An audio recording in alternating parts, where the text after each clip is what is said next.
YL program is very new for us. It's the first time we're doing a program like this, but it's also a very important program for us. And if you observe the kind of students who are actually going to be a part of the YL program, they're different from PGP in the sense that these are students who have 0 to 2 years experience at max, which effectively means they have very limited exposure to the workplace. They haven't really worked very long.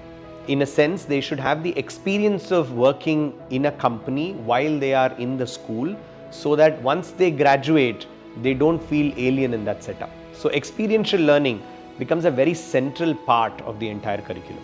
You will see that we have really 3 big parts of experiential learning. We want to make sure that as many of our classes as possible are experiential in nature, which means it's not just a lecture-based class, but a class where students are actually doing work. They're doing some activities, they're doing some exercises, they're running simulations. So that in itself becomes experiential. The second big component of experiential learning is a course that we formulated called Ideas.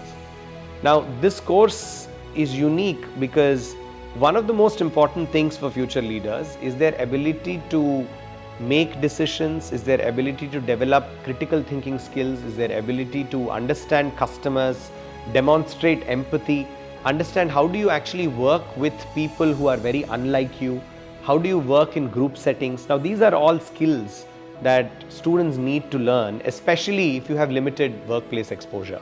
Other part of experiential course that we have is called Pivot. Now, one of the things that we've gotten very strong input on from the industry as we were designing the YL program is the industry is looking for people who have an entrepreneurial spirit.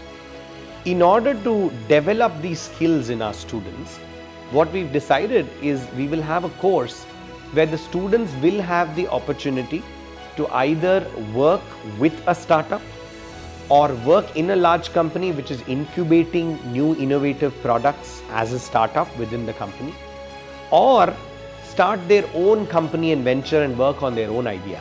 This course, because it's done fairly early when they are in, helps them develop these important skills which they will use further in the program and at the workplace, but in an extremely experiential nature, right? So that's really what we've conceived